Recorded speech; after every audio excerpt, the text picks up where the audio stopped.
Well, you may not know his name, you probably don't recognize his face, but chances are Caroll Spinney was one of your favorite people in the world when you were a kid. Caroll Spinney is Big Bird. He also plays Oscar the Grouch, but he is Big Bird.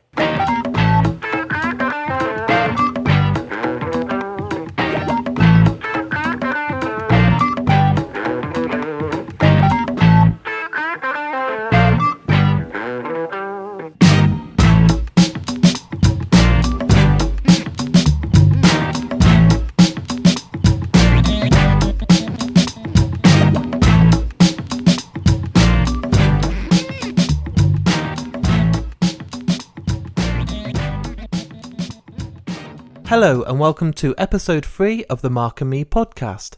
As always, I'm your host Mark, and this is the point where Stuart would normally say, and I'm me, but I'm actually flying solo on this episode, no pun intended. Stuart's actually ill, so he won't be taking part on episode 3, but rest assured he'll be back for episode 4 in a couple of weeks' time. I realise it's been quite a while since I gave you the last episode of Mark and Me. I think it was around 3 months ago with Corey Feldman, and I realised I didn't want it to be much longer for you guys to have to wait to hear some more. So here I am today to give you episode 3, Birdman. Now on today's episode, I'm lucky enough to speak to Caroll Spinney. Now you might be saying, who the hell is Caroll Spinney? I've never heard of this guy. This guy you will know. Any child out there, any adult out there must have watched Sesame Street. He is Big Bird. Now the reason this interview came around was I was sat, as we all do, watching Netflix looking for something to watch, and I saw this documentary called I Am Big Bird, the Caroll Spinney story. I sat there for nearly 2 hours watching this documentary and felt so emotional. The story it told really blew my mind. I felt so many feelings watching this documentary that I thought I really want to try and get some time with this guy and hopefully get to interview him for Mark and Me. So thanks to my good friend Tracy, who I'm hopefully is listening. Thank you very much, Tracy. We got some time with the man himself. Now, Caroll Spinney is an 83-year-old man, and what blows my mind is that he's been doing this part now of Big Bird for almost 50 years. The commitment that he gives to this character is sensational. He'll go out and do talk shows, he will do charity work, he'll turn up at hospitals and surprise kids that are ill with this character that we all have grown to love. He really is one of the most iconic characters in the world when you think about Big Bird. So for me to have some time and actually conduct this interview really was fascinating. I won't bore you with lots more, I'll get straight to the interview. So here is the interview with myself and Caroll Spinney. So first of all, I just want to thank you for joining me today.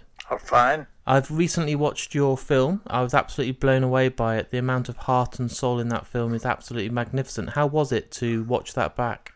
Oh, I just watched it yesterday for the 23rd time, and I still cried. Yeah, it's a heart-wrencher. Yes. Take me back to the very start. So I was amazed by the fact that you actually were about to walk away from the role and quit. This blew my mind. Can you imagine what would have happened if you'd actually done that and followed through? Yes, I think it would have been a disaster for me and pretty bad for the show. I wasn't planned when they hired me. Jim Henson did. They didn't expect that he would become the character he became. He was just... Jim created the bird around my being, but then he planned that Big Bird was going to be a silly goose of a character, a really kind of a goofy and silly bird, like a country yokel.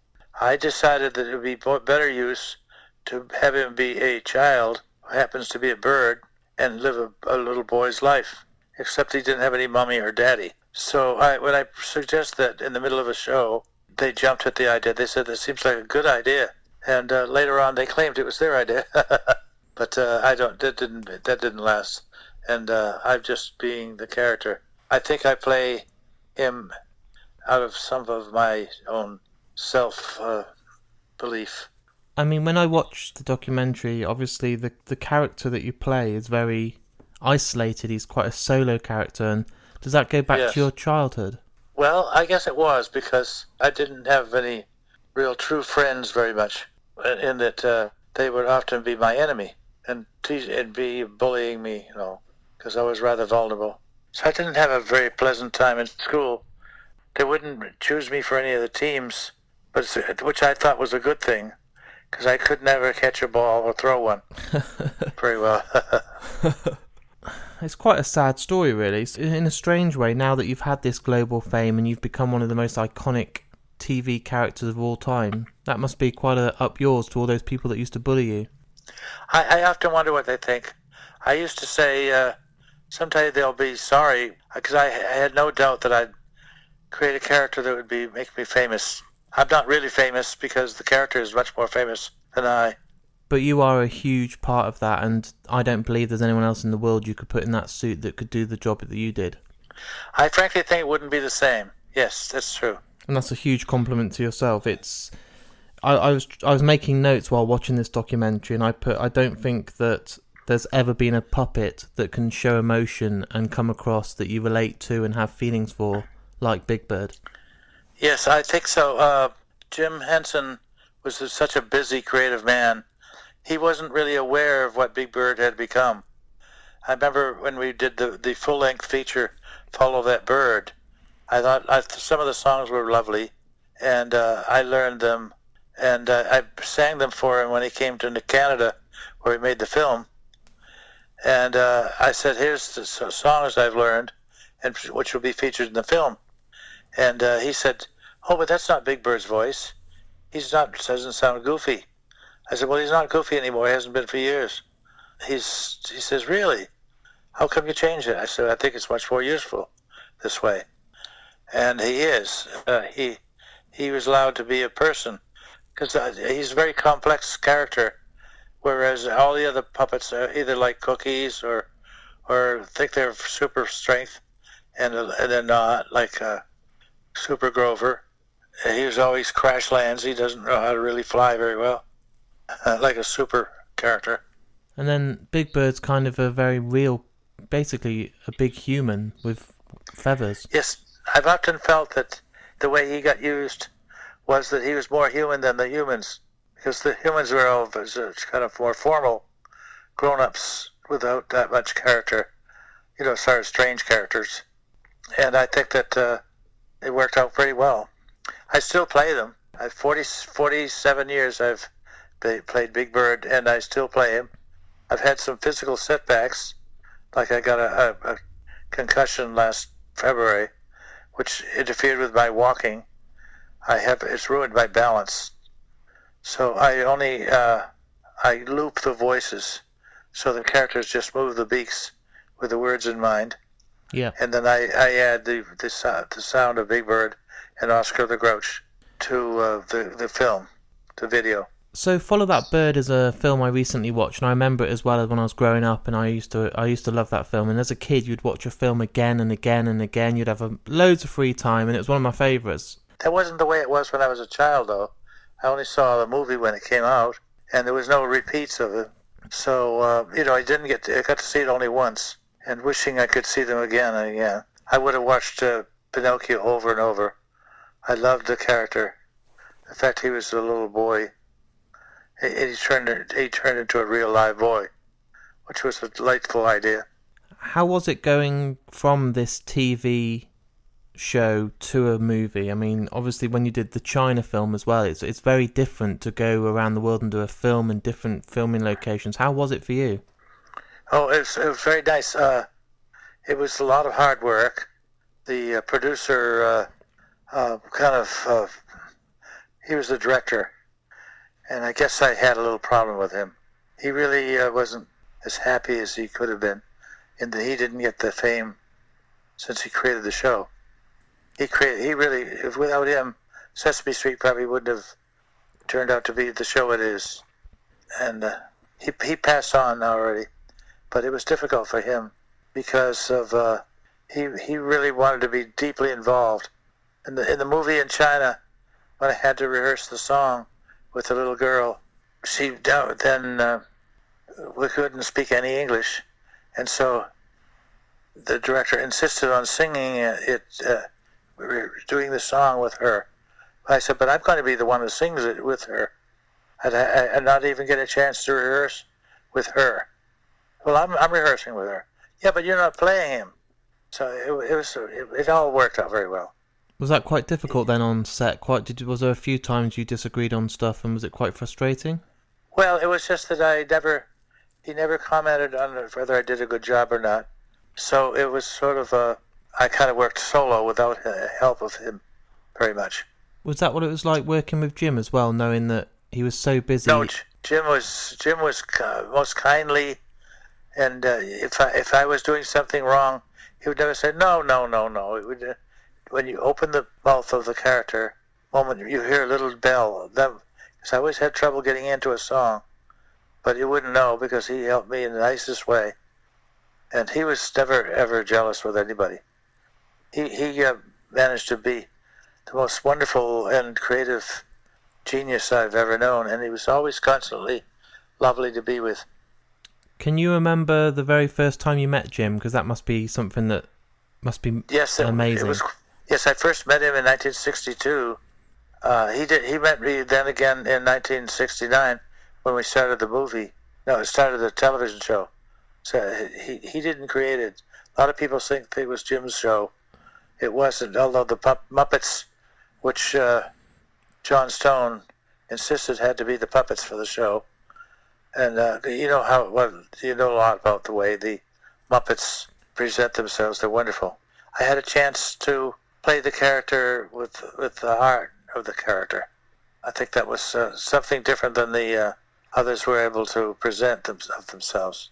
Something that is crazy is you've got this big happy bird that's quite lively and very energetic and quite positive most of the time. We'll always find the positive in the negative. But then you played the complete opposite with Oscar. You were kind of this grouchy, angry, annoyed character. How was it trying to switch between roles? Well, not a problem at all, because Oscar is the exact opposite of Big Bird. Big Bird would try carefully not to say anything that would make someone feel bad, whereas Oscar didn't mind that. I think Oscar was very much like what Jim had hoped for. Unlike the Big Bird, he didn't know Big Bird would become a sensitive character, and Oscar is never sensitive, except that what he really likes is the opposite of what I'd like. So I know just what he's like. He's the opposite of what I like. I was just about to say, it must be really interesting and quite fun to play when he's nothing like yourself. Yeah, I think it was very much fun. People often say to me, Oscar's the coolest character on television. I said, that's something else, because I was never cool in school. So to play a character, I've always identified a little bit with the Happy Days, the guy who was, you know. The Fonz, yeah. Yes, and I think that, I've never met him, but I was in a few shows, but never got to meet him. The man who played the Fonz, and I think that he's probably had a lot of satisfaction in doing it, because that's with my character. I play him in all these years, but I know what he's like, and he has brought coolness to my life. That's amazing. Talking more about films, are there films that made you want to be an actor, or was there something that you grew up watching that made you want to become this character? I don't think any of them that exist. I couldn't imagine that I would do them, but I really must say I had fun. I wanted to act, I guess, but I never put those into words so I could feel that if anybody say, what do you want to do? I'm a pretty good artist, and I illustrate. I used to illustrate a lot of children's stories. So at first I was more serious about the drawing and painting than the television. But once I got the taste of performing on television, I got to really want to do it more. So now do you still spend quite a lot of time doing your artwork and painting? Yeah, I sell a lot of cartoons of Oscar and Big Bird. I like to draw them in funny, so each picture is a little bit humorous. Only once in a while they've got a little portrait picture of them, being the great-looking bird when he can look best. But often they're in a funny situation in the drawings, which is kind of fun. So I have fun drawing them. The thing is, Oscar, he's so disagreeable. However, I always try to correct people. Some say he's so mean. I said, actually, if you analyze him, he's not mean at all. He just kind of gets a kick out of making people frustrated, or his negativism is part of, I think, his enjoyment. That's amazing, and a really interesting way to look at the character. Yeah, I kind of liked them.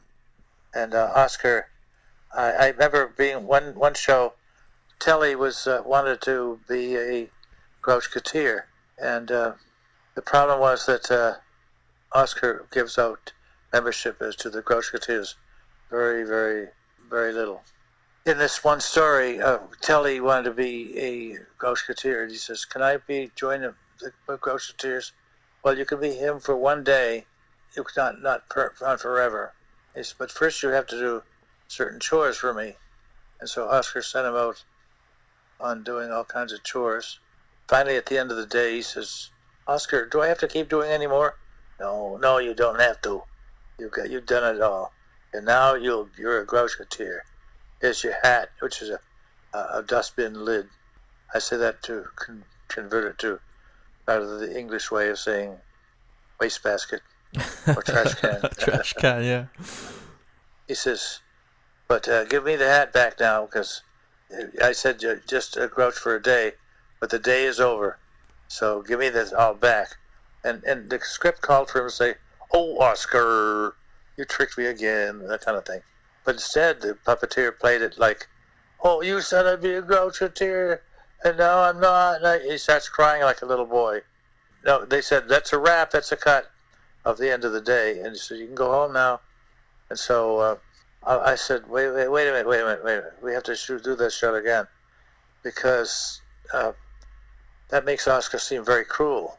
And I don't want him to, the disappointment can't be portrayed so, like, "Oh, Oscar," and he starts to cry. And I said, "You can't do that like that." And he says, if we retape it, I'll do the same thing again. I said, "That's not what this is in the script. You can't change the story like that. You're making Oscar seem crueler than he has ever been."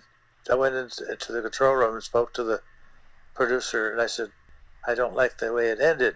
We got to do it again." She said, No, that's the way it ends." I said, "But it's not at all in the script. It makes Oscar seem very cruel. He doesn't mind that the little Telly, who's supposed to be very young, he always seems old to me. But why do you want to keep it like that? I think we're going to just get repercussions." And so indeed we got letters, people saying, "I didn't know Oscar's very grouchy and irritable, but he's not cruel." It was just sad. She said, "I was wrong. I should have listened to you, because we got so many letters about the story made Oscar very cruel, and I certainly don't like that." Another place where the same person I spoke of before, John Stone, the producer, he said that I don't play him right. I never have. He conceived of Oscar, he says, and Jim actually explained where he got the voice. It was from a restaurant he went to almost every day. Jim loved seafood, and it was Oscar's Clam House, I think. It's right in New York City. He used to say he was so frustrated that I didn't play him right, that I should have had him be meaner. And I don't like mean, and I don't think he'd be as popular if he was mean, because he just is so matter-of-factly, "No, I don't do it that way." So I like the way I played him. Was there any times that you did a take that you weren't happy with because you had to make him so mean, or did you always get your way? Generally, I had to control, because if I didn't really like the way it was written, I'd say it in Oscar's way. I'd change the script a little bit, but I'd follow the storyline.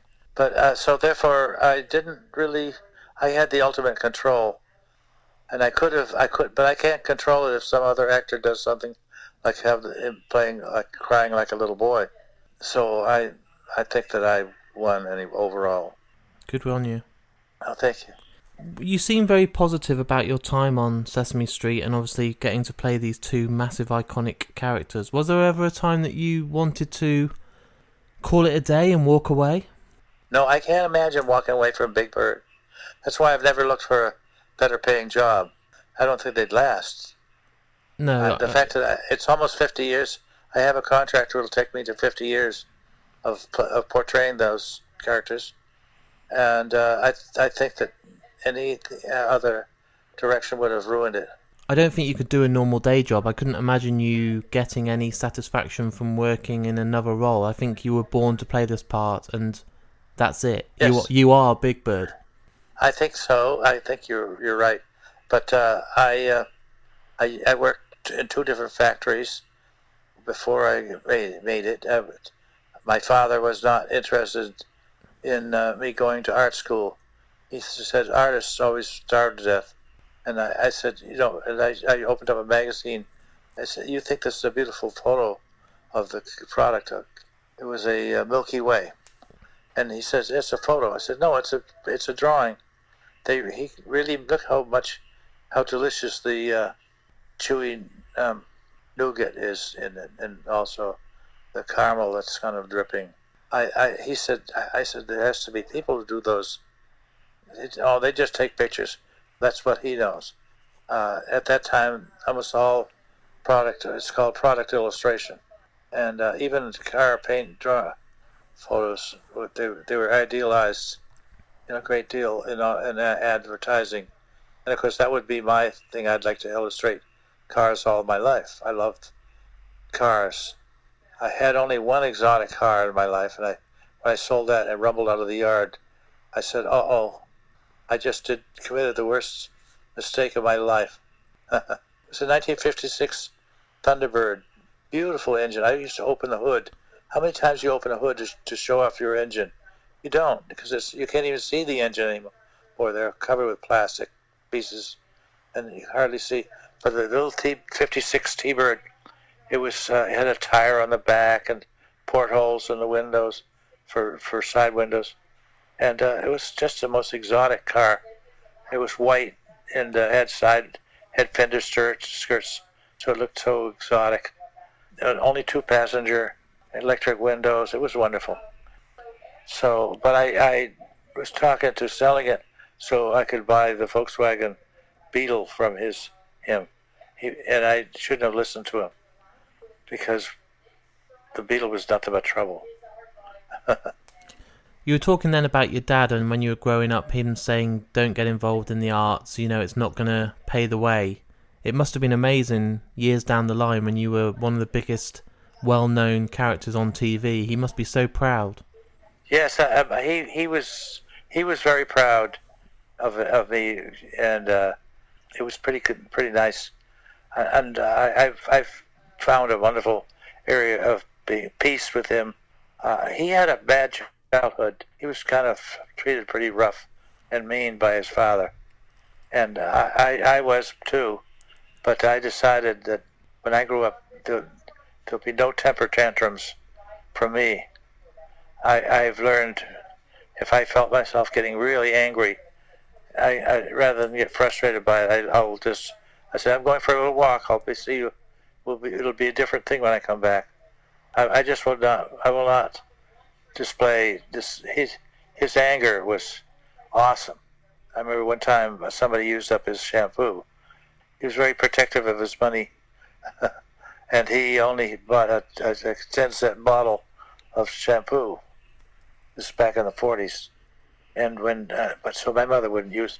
She knew enough not to touch his stuff, because it was so little a bottle of only 2 shampoos in it, So he stopped feeling as though he had to try to control my life. Later on, he said, "You look at I studied humans, and that was drawing from the nudes, and I don't know if I think a bathing suit would have worked, but but it didn't bother me. The pretty girls up there, and we were drawing from.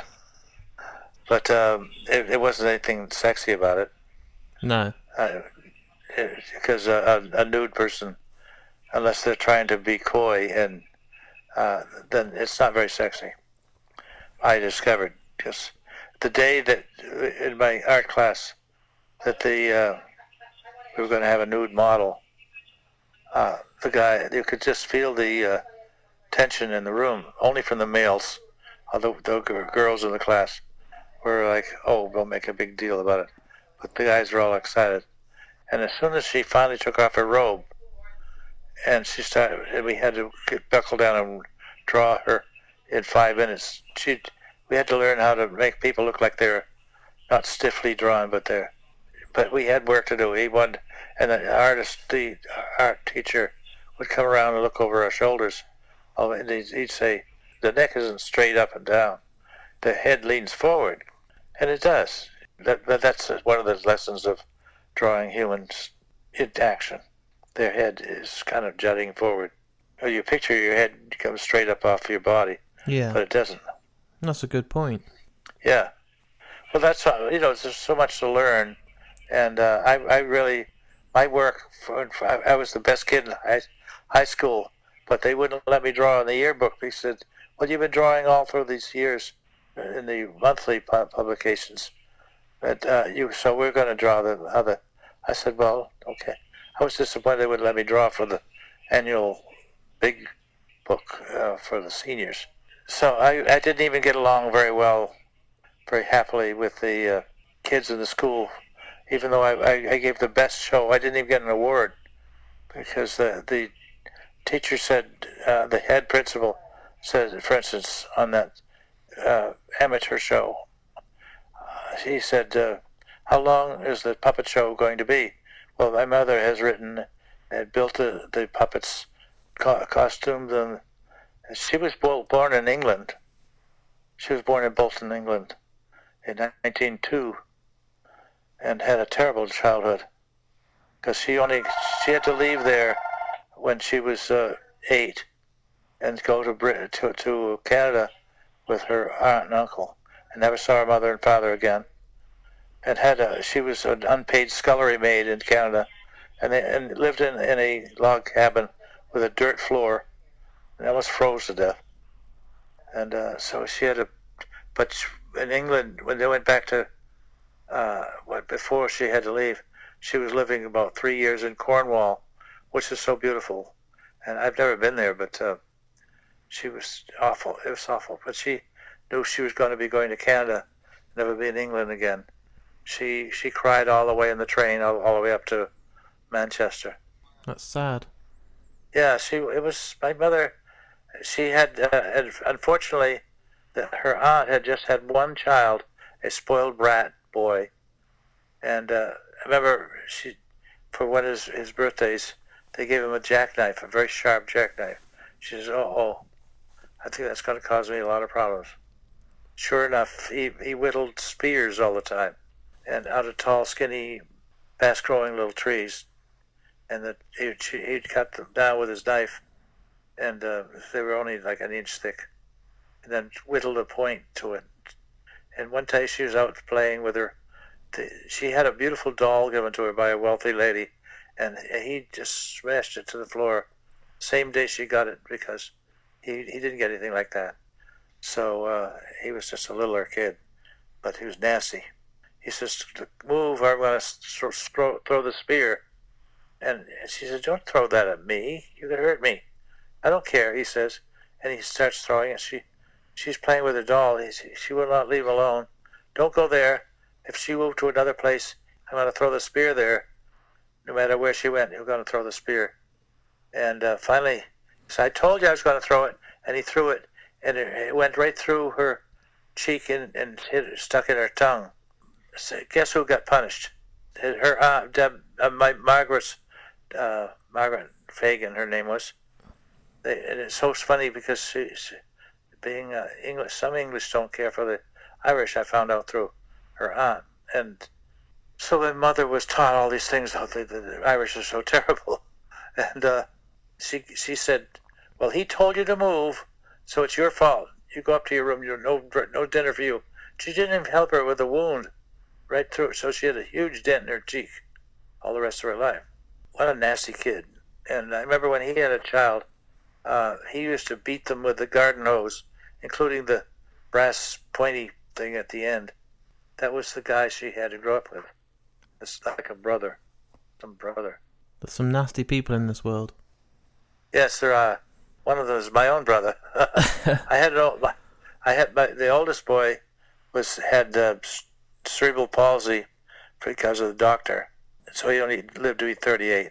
But he built beautiful ships, ships. I'm going to give them to some museum that has ocean themes, for ships. Yeah. My father had a different kind of mean upbringing, but my dad had a huge temper, and I would often know how to trigger it without intending to. And he would constantly, he almost beat me to death one day because I spilled some paint, and it wasn't a big deal. It was just a little bit of paint, and but he wanted to kill me. My mother had to take me to a neighbor's house to protect me. And when she finally brought me back into the house, I was only 6 at the time. He had already thrown me across the room and swung me around by one of my ankles and threw me under the gas stove, which had long, tall legs. And I tried to hide underneath the thing so he couldn't reach me. But he reached in, grabbed my leg, and pulled me out and threw me again swinging me around like a cat. So I decided at that time, as I was recovering from the damage, I decided I will never, ever do that to my children if I have children. But I had a dog before we had children, and the dog was husky. He liked cold days. It was 103 out, and it got hot inside the house too. So one time I couldn't get, my art room, I was illustrating children's books for a little company. I had to put on the heat. It was so cold downstairs because partially underground. So I couldn't get the dog to stop whining. So I tried to grab the dog by his collar and take him down the stairs. It's actually a really pretty downstairs, and but it's cool. That dog wouldn't come down, and I tried to chase the dog and grab him, and he was a good dodger. But I got so angry, I was jumping up and down and yelling, trying to kick him, and I never hurt him once because I couldn't get near him. All of a sudden I said, "Listen to yourself. You sound like your father," getting angry over a very little thing. So I stopped and said, "Lord, don't let me ever display anger like that to a man nor beast." And I never have. I've always just walked out of the room and come back a little after I cool off a little bit. As bad as your father was to you and the way he treated you, maybe it's made you a much better person because you don't want to do those same mistakes. So you don't want to make those same mistakes. You don't want to ever be that abusive or cause anyone the pain that he caused you. I think it caused, and eventually he lived to be almost 91, and I said to him when he was in his late 80s, I said, "You're a wonderful dad. You've always been a wonderful dad to me." He said, "Son, I think you have a very poor memory." I think that's his way of apologizing. Yeah. And my wife, Deb, had convinced me that he's not that way anymore, so therefore forgive him. It took me a long time to forgive him. That event took place when I was 5 or 6. Getting thrown around and stripped naked so he could spank you without any cloth softening the blows.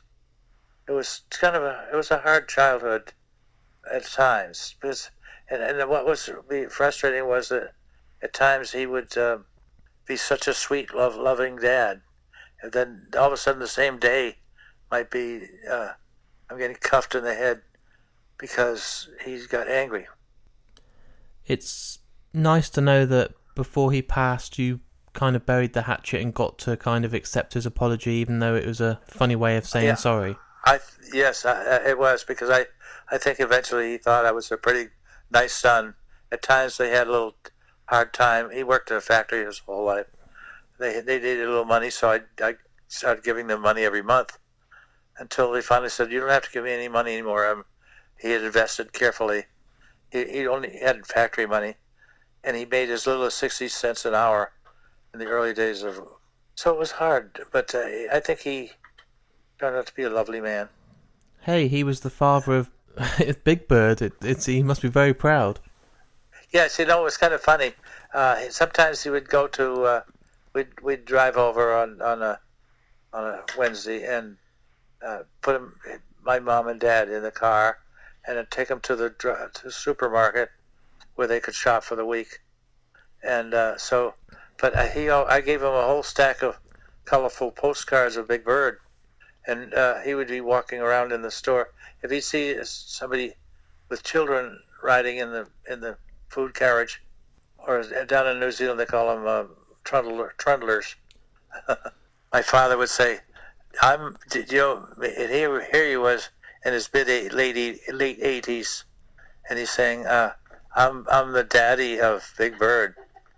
And they had these old people look like great grandparents, and they're saying, we're Big Bird's grandma and grandpa. Of course, they were.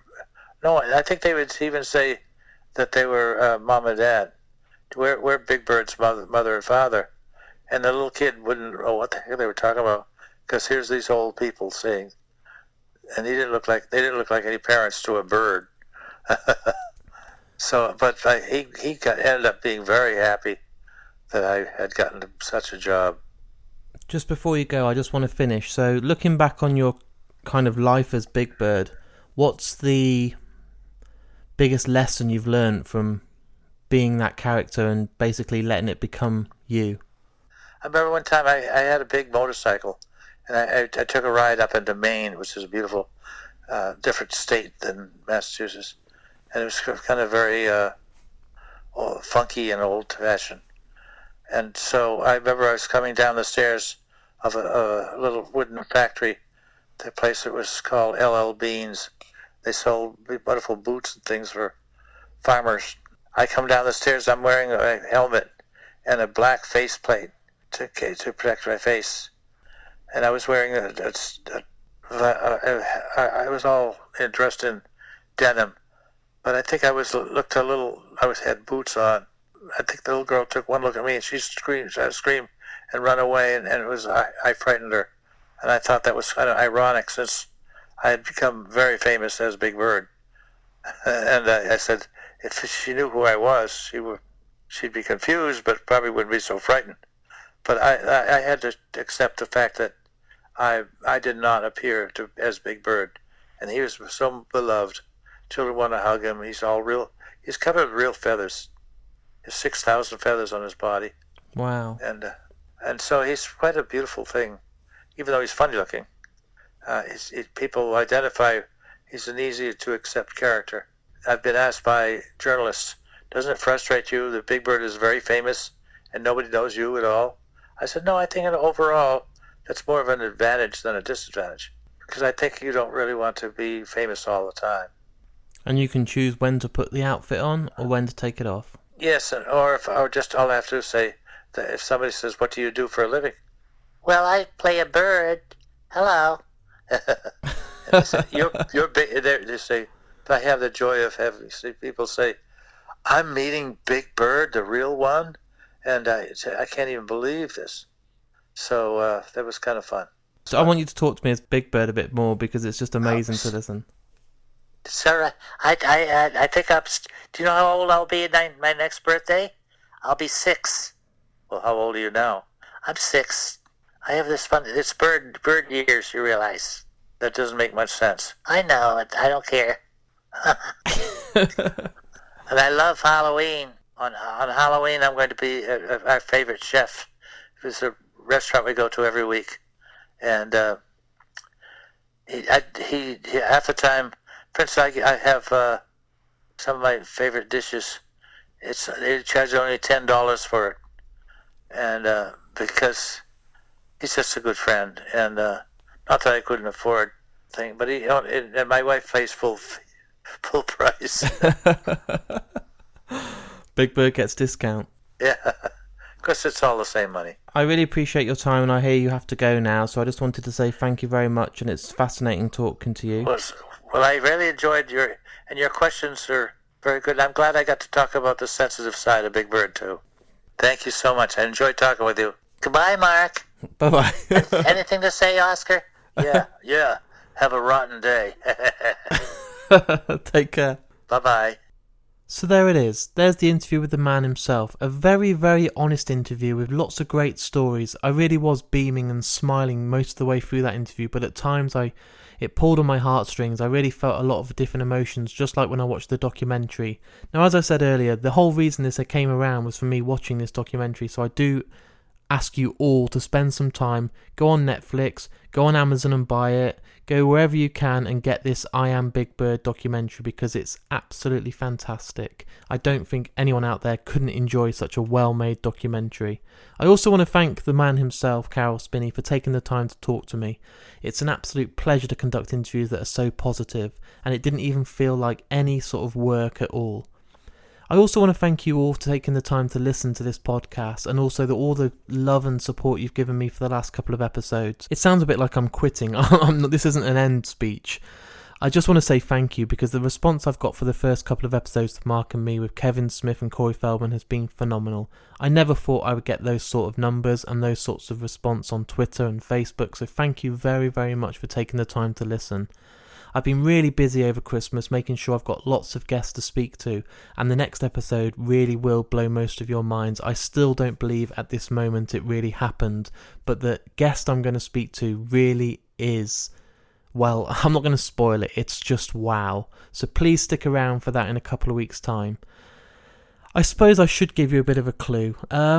Let's just say, if you're going to listen to this episode, I suggest you invite a few friends over for dinner. And that's all I'll say for now. But thanks again for tuning in to this episode. Like I said, Stuart will be back in a couple of weeks' time for episode 4. Until then, take care, and I'll speak to you all soon. Oh, one more thing. Sesame Street was brought to you today by the letter P. And by the number 2. Bye-bye.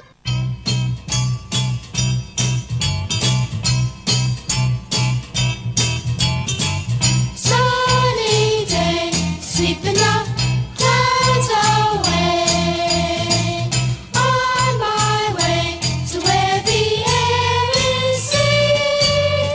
Can you tell me how to get to Sesame Street?